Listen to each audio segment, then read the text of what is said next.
ಮನೋವಿಹಾರಿಣಿ.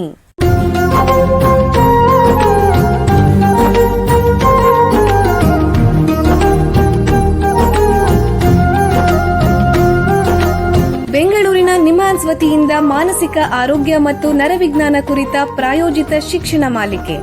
ಸಹಯೋಗ ಕರ್ನಾಟಕ ವಿಜ್ಞಾನ ಮತ್ತು ತಂತ್ರಜ್ಞಾನ ಅಕಾಡೆಮಿ, ವಿಜ್ಞಾನ ಮತ್ತು ತಂತ್ರಜ್ಞಾನ ಇಲಾಖೆ, ಕರ್ನಾಟಕ ಸರ್ಕಾರ. ಕೇಳಿ ಮಾನಸಿಕ ಆರೋಗ್ಯ ಮತ್ತು ನರವಿಜ್ಞಾನ ಕುರಿತ ಮಾಲಿಕೆ ಮನೋವಿಹಾರಿಣಿ.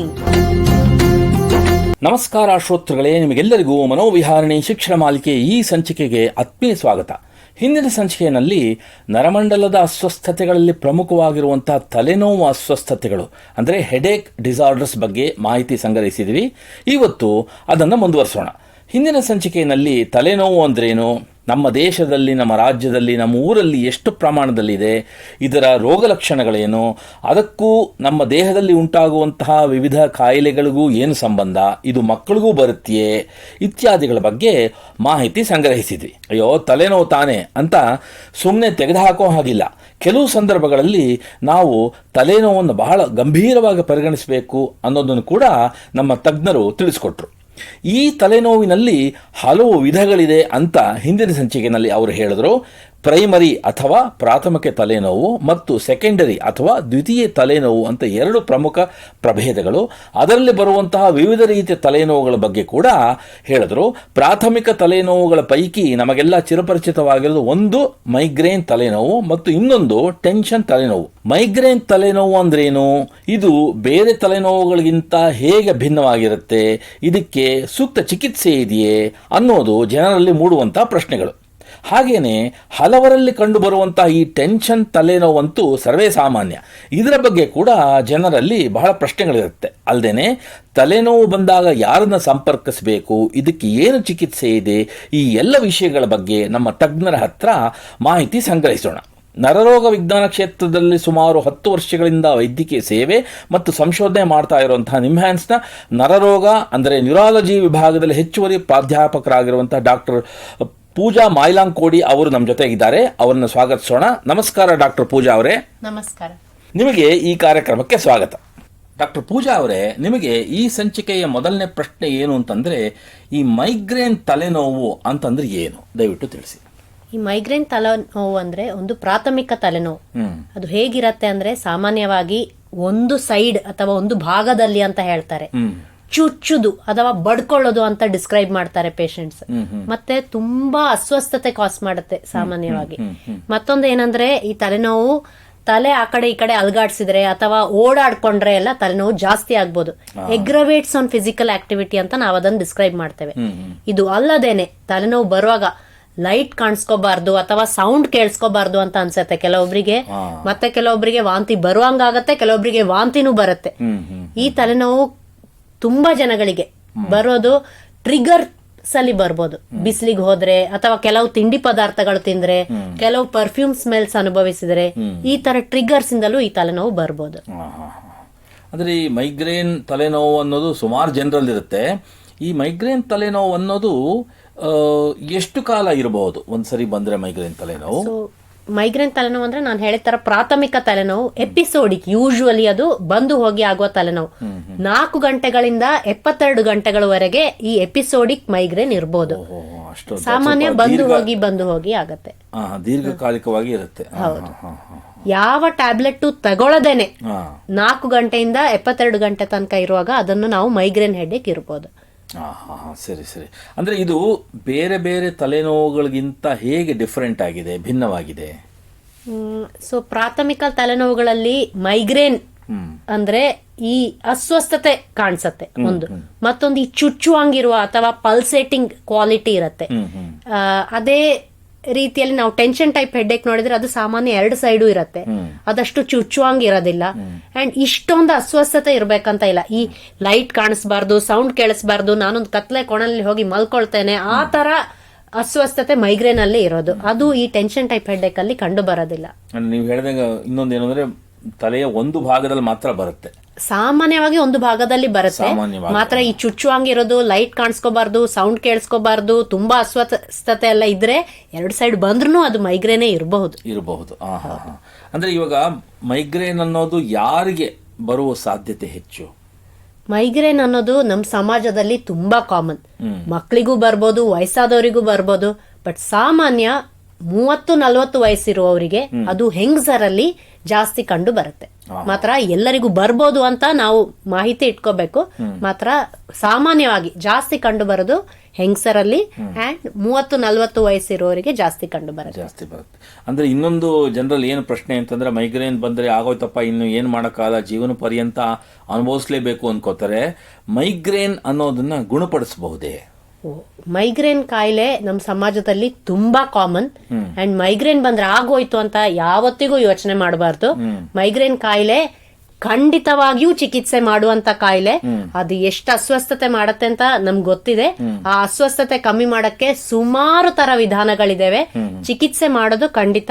ಅಂಡ್ ಏನ್ ಕಂಡು ಬರುತ್ತೆ ಅಂದ್ರೆ, ಈ 30-40 ವಯಸ್ಸಲ್ಲಿ ಇರುವ ತಲೆನೋವು ಒಂದು ಬಂದು ಹೋಗಿ ಆಗುವ ಟೈಮಲ್ಲಿ ಅದಕ್ಕೆ ಕರೆಕ್ಟ್ ಚಿಕಿತ್ಸೆ ಮಾಡಿದ್ರೆ ಬರುತ್ತಾ ಅದು ಕಮ್ಮಿ ಮಾಡಬಹುದು.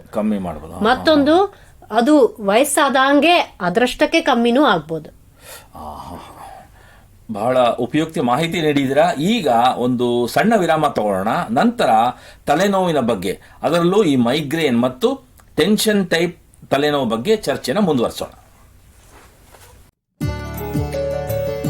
ಬೆಂಗಳೂರಿನ ನಿಮ್ಹಾನ್ಸ್ ಮಾನಸಿಕ ಆರೋಗ್ಯ ಮತ್ತು ನರವಿಜ್ಞಾನ ಕ್ಷೇತ್ರದಲ್ಲಿ ಹೆಸರುವಾಸಿ.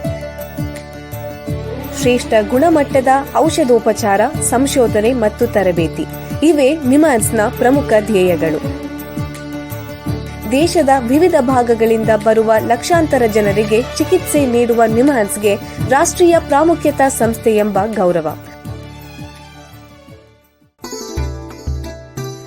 ಚಿಕಿತ್ಸೆ ಮತ್ತು ವೈದ್ಯಕೀಯ ಸೇವೆಗಳ ಜೊತೆಯಲ್ಲಿ ನರರೋಗ ಮತ್ತು ಮನೋವೈದ್ಯಕೀಯ ಪುನರ್ವಸತಿ ಸೇವೆಗಳು, ಸಮುದಾಯ ಮಟ್ಟದ ಆರೋಗ್ಯ ಕಾರ್ಯಕ್ರಮಗಳನ್ನು ನಡೆಸುವುದು ಹಾಗೂ ಜನಜಾಗೃತಿ ಮೂಡಿಸುವ ಕೆಲಸಗಳಲ್ಲಿ ಸಕ್ರಿಯವಾಗಿದೆ ನಿಮ್ಹಾನ್ಸ್. ಈ ನಿಟ್ಟಿನಲ್ಲಿ ಆಕಾಶವಾಣಿಯ ಶ್ರೋತೃಗಳಿಗೆ ನರಮಂಡಲ ಮತ್ತು ಮಾನಸಿಕ ಆರೋಗ್ಯದ ಬಗ್ಗೆ ಉಪಯುಕ್ತ ಮಾಹಿತಿ ನೀಡುವುದೇ ಕರ್ನಾಟಕ ವಿಜ್ಞಾನ ಮತ್ತು ತಂತ್ರಜ್ಞಾನ ಅಕಾಡೆಮಿಯ ಸಹಯೋಗದೊಂದಿಗೆ ಮೂಡಿಬರುತ್ತಿರುವ ಈ ಮನೋವಿಹಾರಿಣಿ ಶಿಕ್ಷಣ ಮಾಲಿಕೆಯ ಮೂಲ ಉದ್ದೇಶ. ವಿರಾಮದ ನಂತರ ಮನೋವಿಹಾರಿಣಿಯ ಈ ಸಂಚಿಕೆಗೆ ನಿಮಗೆಲ್ಲರಿಗೂ ಮತ್ತೊಮ್ಮೆ ಸ್ವಾಗತ. ವಿರಾಮಕ್ಕೆ ಮುಂಚೆ ತಲೆನೋವಿನ ಅಸ್ವಸ್ಥತೆಗಳು, ಅದರಲ್ಲೂ ಮೈಗ್ರೇನ್ ಬಗ್ಗೆ ನಿಮ್ಹಾನ್ಸ್ನ ತಜ್ಞರಾದ ಡಾಕ್ಟರ್ ಪೂಜಾ ಅವರ ಹತ್ರ ಮಾತಾಡ್ತಾ ಇದ್ವಿ. ಈಗ ಈ ಚರ್ಚೆನ ಮುಂದುವರಿಸೋಣ. ಡಾಕ್ಟರ್ ಪೂಜಾ ಅವರೇ, ವಿರಾಮಕ್ಕೆ ಮುಂಚೆ ಮೈಗ್ರೇನ್ ತಲೆನೋವು ಬಗ್ಗೆ ವಿವರವಾಗಿ ಹೇಳಿದ್ರಿ. ಈಗ ಇನ್ನೊಂದು ಸಾಮಾನ್ಯವಾಗಿ ಕಂಡು ಬರುವಂತಹ ತಲೆನೋವು ಅಂದ್ರೆ ಟೆನ್ಷನ್ ಟೈಪ್ ಹೆಡ್ಏಕ್ ಅಥವಾ ಟೆನ್ಷನ್ ತಲೆನೋವು ಅಂತ. ಹಾಗಂದ್ರೆ ಏನು, ದಯವಿಟ್ಟು ತಿಳಿಸಿ. ಈ ಟೆನ್ಷನ್ ಟೈಪ್ ಹೆಡ್ಏಕ್ ಅಂದ್ರೆ ಒಂದು ಪ್ರಾಥಮಿಕ ತಲೆನೋವು. ಮುಂಚೆ ಹೇಳಿದ ತರ ಒಂದು ಸಾಮಾನ್ಯವಾಗಿ ಕಂಡು ಬರುವ ಪ್ರಾಥಮಿಕ ತಲೆನೋವು. ಮಾತ್ರ ಅದು ಟೆನ್ಷನ್ ಕಾರಣದಿಂದ ಬರೋದು ಅಂದ್ರೆ ಅದು ನಾವು ತಿಳ್ಕೊಳ್ಳೋದು ತಪ್ಪು. ಅದು ಎಕ್ಸಾಕ್ಟ್ಲಿ ಯಾಕೆ ಬರುತ್ತೆ ಅಂತ ಖಚಿತವಾಗಿ ಇನ್ನೂ ತಿಳಿವಳಿಕೆ ಇಲ್ಲ.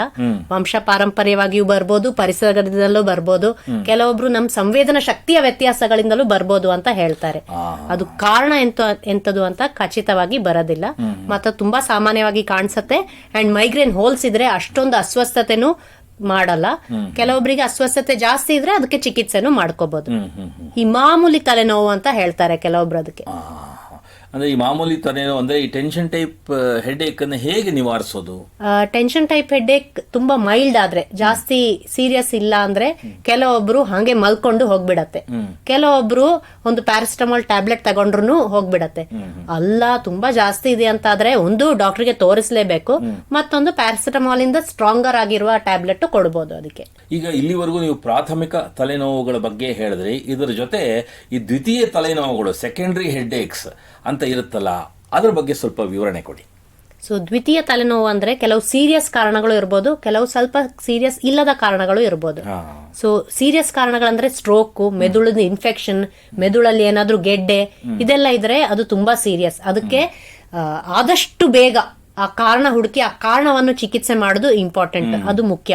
ಈಗ ಗೆಡ್ಡೆ ಇದ್ರೆ ಆ ಗೆಡ್ಡೆಯನ್ನು ತೆಗೆದ್ರೆ ಆ ತಲೆನೋವು ಕಮ್ಮಿ ಆಗೋಗುತ್ತೆ.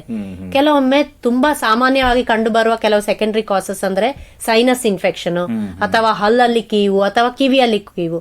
ಸಾಮಾನ್ಯ ಈ ಕಾರಣಗಳನ್ನು ಚಿಕಿತ್ಸೆ ಮಾಡಿದ್ರೆ ಆ ತಲೆನೋವು ಹಂಗೆ ಕಮ್ಮಿಯಾಗಿ ಹೋಗುತ್ತೆ. ಈಗ ತಲೆನೋವಿಗೆ ಯಾರನ್ನ ಸಂಪರ್ಕಿಸಬೇಕು ಮತ್ತೆ ತಲೆನೋವನ್ನ ಪತ್ತೆ ಹಚ್ಚಕ್ಕೆ ಯಾವ್ಯಾವ ರೀತಿ ಪರೀಕ್ಷೆಗಳನ್ನು ಮಾಡ್ತಾರೆ, ದಯವಿಟ್ಟು ತಿಳಿಸಿ. ಸೊ ತಲೆನೋವು ಬಂದ್ರೆ ಮುಖ್ಯ ಏನಂದ್ರೆ ಅದು ಒಂದು ಡಾಕ್ಟರ್ಗೆ ಹೋಗಿ ತೋರಿಸ್ಬೇಕು. ನಿಯರೆಸ್ಟ್ ಪ್ರೈಮರಿ ಹೆಲ್ತ್ ಸೆಂಟರ್ ಡಾಕ್ಟರ್ಗೆ ತೋರಿಸಿದ್ರೆ ಒಳ್ಳೇದು. ಇವಾಗ ಕರ್ನಾಟಕದಲ್ಲಿ ಒಂದು ಬ್ರೈನ್ ಹೆಲ್ತ್ ಇನಿಷಿಯೇಟಿವ್ ಅಂತ ಒಂದು ಪ್ರೋಗ್ರಾಮ್ ಅಲ್ಲಿ ಎಲ್ಲಾ ಪ್ರಾಥಮಿಕ ಅಂಡ್ ಸೆಕೆಂಡರಿ ಹೆಲ್ತ್ ಸೆಂಟರ್ಸ್ ಡಾಕ್ಟರ್ಸ್ಗೆ ಈ ಕಾಮನ್ ನ್ಯೂರಾಲಜಿಕಲ್ ಡಿಸೀಸಸ್ ಬಗ್ಗೆ ಟ್ರೈನಿಂಗು ಆಗಿದೆ. ಸೊ ತಲೆನೋವು ಬಂದ್ರೆ ಪ್ಲೀಸ್ ನಿಯರೆಸ್ಟ್ ಡಾಕ್ಟರ್ ಹತ್ರ ಹೋಗಿ. ತಲೆನೋವಲ್ಲಿ ನಾನು ಹೇಳಿದ ತರ ಸಾಮಾನ್ಯವಾಗಿ ಪ್ರಾಥಮಿಕ ತಲೆನೋವು ಜಾಸ್ತಿ ಕಂಡು ಬರುತ್ತೆ. ತಲೆನೋವು ಜೊತೆ ಯಾವುದಾದ್ರೂ ದ್ವಿತೀಯ ತಲೆನೋವು ಲಕ್ಷಣಗಳಿದ್ರೆ ಅದನ್ನು ಕಂಡು ಹುಡುಕಕ್ಕೆ ಸ್ಕ್ಯಾನು, ಬ್ಲಡ್ ಟೆಸ್ಟ್ ಇತ್ಯಾದಿಗಳು ಮಾಡಬಹುದು. ಮಾತ್ರ ಅಲ್ಲ ಅಂದ್ರೆ ಈ ಮೈಗ್ರೇನ್ ಅಥವಾ ಟೆನ್ಷನ್ ಟೈಪ್ ಕಾಯಿಲೆ ತಲೆನೋವು ಅಂತ ಆದ್ರೆ ಅದಕ್ಕೆ ಟೆಸ್ಟ್ಗಳು ಯಾವುದು ಬೇಡ. ಸಾಧಾರಣವಾಗಿ ಜನ ಏನು ಹೇಳ್ತಾರೆ ಅಂದ್ರೆ, ಏನು ತಲೆನೋವು ಬಂದ್ರೆ ಗುಳಿಗೆ ನುಂಗೋದು ಅಥವಾ ಹಣೆಗೆ ಯಾವ್ದಾದ್ರು ಬಾಂಬ್ ಹಚ್ಕೊಳ್ಳೋದು, ತೈಲ ಹಚ್ಕೊಳ್ಳೋದು, ಈ ತರ ಮಾಡ್ತಾರೆ. ನಿಮ್ಮ ಪ್ರಕಾರ ಈ ಹೆಡೇಕ್ ತಲೆನೋವಿಗೆ ಯಾವ ರೀತಿ ಚಿಕಿತ್ಸೆ ಇರಬೇಕು? ಅದು ನೀವೊಂದು ತುಂಬಾ ಮುಖ್ಯವಾದ ವಿಷಯ ಕೇಳಿದೀರಾ. ಈ ತಲೆನೋವು ಬಂದ್ರೆ ಮೆಡಿಕಲ್ ಶಾಪಿಗೆ ಹೋಗಿ ಟ್ಯಾಬ್ಲೆಟ್ ತಗೊಳ್ಳೋದು, ಯಾವ್ದೋ ಬಾಂಬ್ ಹಚ್ಕೊಳ್ಳೋದು, ಇದು ಮಾಡೋದು ತುಂಬಾ ತಪ್ಪು. ಇದರಿಂದ ಏನಾಗತ್ತೆ ಅಂದ್ರೆ ಕೆಲವೊಬ್ಬರಿಗೆ ಈ ಟ್ಯಾಬ್ಲೆಟ್ ಒಂದು ರೂಢಿ ಆಗ್ಬಿಡತ್ತೆ, ಅದೇ ಒಂದು ಚಟ ಆಗ್ಬಿಡತ್ತೆ, ಎಡಿಕ್ಷನ್ ಆಗ್ಬಿಡತ್ತೆ. ಅದನ್ನು ನಾವು ಮೆಡಿಕೇಶನ್ ಓವರ್ ಯೂಸ್ ಹೆಡ್ಏಕ್ ಅಂತ ಹೇಳ್ತೇವೆ. ಸೊ ಒಂದು ವಾರದಲ್ಲಿ ಅಥವಾ ಒಂದು ತಿಂಗಳಲ್ಲಿ ಸುಮಾರು ಸಲ ಟ್ಯಾಬ್ಲೆಟ್ ತಗೊಂಡು ಅವ್ರಿಗೆ ಏನಾಗತ್ತೆ ಅಂದ್ರೆ ಆ ಟ್ಯಾಬ್ಲೆಟ್ ಅಥವಾ ಬಾಂಬ್ ಹಚ್ಕೊಳ್ಳೋದ್ರಿಂದಲೇ ತಲೆನೋವು ಬರುತ್ತೆ. ಮತ್ತೆ ಅದನ್ನು ಬಿಡ್ಸಕ್ಕೆ ಈ ಸಿಗರೆಟ್ ಸ್ಮೋಕಿಂಗ್ ಬಿಡ್ಸೋದು ಅಥವಾ ಡ್ರಿಂಕ್ಸ್ ಬಿಡ್ಸೋದು ಹಾಗೇನೆ ಅದು ಒಂದು ದೊಡ್ಡ ಕಷ್ಟ ಆಗ್ಬಿಡತ್ತೆ. ಸೊ ಆ ತರ ಹೋಗಿ ಬಾಂಬ್ ಡೈಲಿ ಹಚ್ಕೊಳ್ಳೋದು ಅಥವಾ ಡೈಲಿ ಆ ಸ್ಟ್ರಾಂಗ್ ಪೇನ್ ಕಿಲ್ಲರ್ಸ್ ತಗೊಳ್ಳೋದು ಹಾಗೆ ಮಾಡೋದು ತಪ್ಪು. ಈ ಮೆಡಿಕಲ್ ಶಾಪಿಗೆ ಹೋಗಿ ಟ್ರೀಟ್ಮೆಂಟ್ ತಗೋಬಾರ್ದು. ಆದಷ್ಟು ನಿಯರೆಸ್ಟ್ ಡಾಕ್ಟರ್ ಹತ್ರ ಹೋಗಿನೇ ಚಿಕಿತ್ಸೆ ಮಾಡಿಸ್ಕೋಬೇಕು. ಒಂದು. ಇನ್ನೊಂದು, ತಲೆನೋವು ಏನೋ ತಿಂಗಳಲ್ಲಿ ಒಂದ್ಸಲ ಬರುತ್ತೆ, 2 ತಿಂಗಳಲ್ಲಿ ಒಂದ್ಸಲ ಬರುತ್ತೆ ಅಂತ ಆದ್ರೆ ಆವಾಗ ಒಂದು ಟ್ಯಾಬ್ಲೆಟ್ ತಗೊಂಡ್ರೆ ಸರಿ. ಮಾತ್ರ ತಿಂಗಳಲ್ಲಿ 3 ಅಥವಾ ಅದರಿಂದ ಜಾಸ್ತಿ ಸತಿ ತಲೆನೋವು ಬರುತ್ತೆ ಅಥವಾ ತುಂಬಾ ಸೀರಿಯಸ್ ತಲೆನೋವು ಬರುತ್ತೆ ಅಂತ ಆದ್ರೆ ಅದು ಬರೋದ್ರ ಫ್ರೀಕ್ವೆನ್ಸಿ, ಅದು ಬರೋದ್ರ ಇಂಟೆನ್ಸಿಟಿ ಎಲ್ಲ ಕಮ್ಮಿ ಮಾಡಕ್ಕೆ ನಾವು ಪ್ರೋಫಿಲಾಕ್ಸಿಸ್ ಅಥವಾ ಪ್ರಿವೆಂಟಿವ್ ಮೆಡಿಕೇಶನ್ ಅಂತ ಕೊಡ್ತೇವೆ. ತಲೆನೋವು ಇರ್ಲಿ ಇಲ್ಲದೆ ಇರ್ಲಿ ಡೈಲಿ ಒಂದು ಟ್ಯಾಬ್ಲೆಟ್ ತಗೊಳಕ್ಕೆ ಪೇಷಂಟ್ ಹತ್ರ ಹೇಳ್ತೇವೆ. ಇದರಿಂದ ಈ ತಲೆನೋವು ಬರೋದ್ರ ಲೆಕ್ಕ ಫ್ರೀಕ್ವೆನ್ಸಿನೂ ಕಮ್ಮಿ ಆಗತ್ತೆ, ಇಂಟೆನ್ಸಿಟಿನೂ ಕಮ್ಮಿ ಆಗತ್ತೆ and over all patient quality of life improve ಆಗುತ್ತೆ. ಸೊ ಈ ಪ್ರಿವೆಂಟಿವ್ ಅಥವಾ ಪ್ರೊಫಿಲಾಕ್ಟಿಕ್ ಮೆಡಿಕೇಶನ್ ಕರೆಕ್ಟ್ ಟೈಮ್ ಅಲ್ಲಿ ಇಂಟ್ರೊಡ್ಯೂಸ್ ಮಾಡಿದ್ರೆ ಪೇಷಂಟ್ ತಲೆನೋವು, ಅದರ ಕ್ವಾಲಿಟಿ ಆಫ್ ಲೈಫ್ ಎಲ್ಲ ಇಂಪ್ರೂವ್ ಆಗುತ್ತೆ. ಮತ್ತೊಂದು ಏನು ಇಂಪಾರ್ಟೆಂಟ್ ವಿಷಯ ಅಂದ್ರೆ ಈ ಮೈಗ್ರೇನ್ ತಲೆನೋವು ಜೊತೆ ಟೆನ್ಷನ್ ಟೈಪ್ ತಲೆನೋವು ಜೊತೆ ಎಲ್ಲ ಕೆಲವೊಬ್ಬರಿಗೆ ಮಾನಸಿಕವಾಗಿ ತುಂಬಾ ಬೇಜಾರು, ಡಿಪ್ರೆಷನ್, ಆಂಗ್ಸೈಟಿ ಎಲ್ಲ ಇದ್ರೂ ಇರ್ಬೋದು. ಅದು ಒಂದು ಕಾಯಿಲೆ ಆಗಿಯೇ ಈ ಕಾಯಿಲೆ ಜೊತೆ ಇರ್ಬೋದು. ಅದಕ್ಕೂ ಕರೆಕ್ಟ್ ಟೈಮ್ ಅಲ್ಲಿ ಮಾನಸಿಕ ರೋಗ ವಿದಗ್ಧ ಡಾಕ್ಟರ್ಗಳ ಹತ್ರ ತೋರಿಸ್ಕೊಳ್ಳೋದು, ಅದರ ಚಿಕಿತ್ಸೆ ಪಡ್ಕೊಳ್ಳೋದು ತುಂಬಾ ಮುಖ್ಯ. ಈಗ ತಲೆನೋವನ್ನ ನಿವಾರಿಸಕ್ಕೆ ನಮ್ಮ ಜೀವನ ಶೈಲಿನಲ್ಲಿ ಯಾವ ರೀತಿ ನಾವು ಮುನ್ನೆಚ್ಚರಿಕೆ ಕ್ರಮಗಳನ್ನು ತಗೋಬೇಕು, ದಯವಿಟ್ಟು ತಿಳಿಸಿ. ನಮ್ಮ ಜೀವನದಲ್ಲಿ ಯಾರಾದ್ರೂ ಕೂಡ ಮಾಡಬೇಕಾದ ತುಂಬಾ ಮುಖ್ಯವಾದ 3 ವಿಷಯಗಳಂದ್ರೆ, ಒಂದು ಪೌಷ್ಟಿಕವಾದ ಆಹಾರ ಎಲ್ರೂ ಮಾಡ್ಕೋಬೇಕು.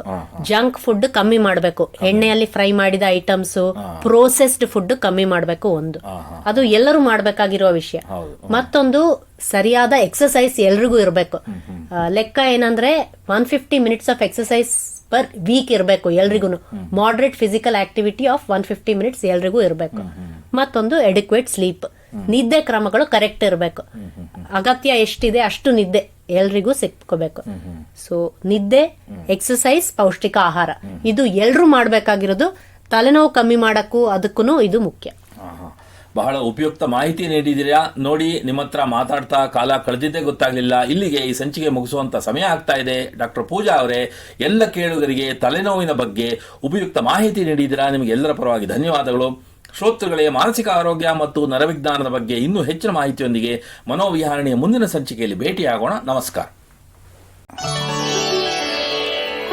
ಇಲ್ಲಿಯವರೆಗೆ ಬೆಂಗಳೂರಿನ ನಿಮ್ಹಾನ್ಸ್ ವತಿಯಿಂದ ಮಾನಸಿಕ ಆರೋಗ್ಯ ಮತ್ತು ನರವಿಜ್ಞಾನ ಕುರಿತ ಪ್ರಾಯೋಜಿತ ಶಿಕ್ಷಣ ಮಾಲಿಕೆ ಮನೋವಿಹಾರಿಣಿ ಕೇಳಿದಿರಿ. ಸಹಯೋಗ ಕರ್ನಾಟಕ ವಿಜ್ಞಾನ ಮತ್ತು ತಂತ್ರಜ್ಞಾನ ಅಕಾಡೆಮಿ, ವಿಜ್ಞಾನ ಮತ್ತು ತಂತ್ರಜ್ಞಾನ ಇಲಾಖೆ, ಕರ್ನಾಟಕ ಸರ್ಕಾರ. ನೆರವು ಮಾನಸಿಕ ಆರೋಗ್ಯ ಶಿಕ್ಷಣ ವಿಭಾಗ, ನಿಮ್ಹಾನ್ಸ್ ಹಾಗೂ ನಿವೇದಿತಾ ಬಿಎಸ್, ನಿಮ್ಹಾನ್ಸ್. ಸಂಗೀತ ಸಂಯೋಜನೆ ಕೆ ಕಲ್ಯಾಣ್. ಪರಿಕಲ್ಪನೆ, ನಿರೂಪಣೆ ಮತ್ತು ನಿರ್ಮಾಣ ಡಾಕ್ಟರ್ ಎಂಎಂ ಶ್ರೀನಿವಾಸ್ ಭರತ್, ನಿಮ್ಹಾನ್ಸ್. ನಿಮ್ಮ ಸಂದೇಶಗಳನ್ನು ಕಳಿಸಬೇಕಾದ ದೂರವಾಣಿ ಸಂಖ್ಯೆ 7891105524 7899105524. ವಾಟ್ಸ್ಆಪ್ ಸಂದೇಶಗಳು ಮಾತ್ರ. ಈ ಕಾರ್ಯಕ್ರಮದ ಮುಂದಿನ ಸಂಚಿಕೆ ಮುಂದಿನ ವಾರ ಇದೇ ಸಮಯಕ್ಕೆ ಮನೋವಿಹಾರಿಣಿ ಮಾಲಿಕೆಯಲ್ಲಿ.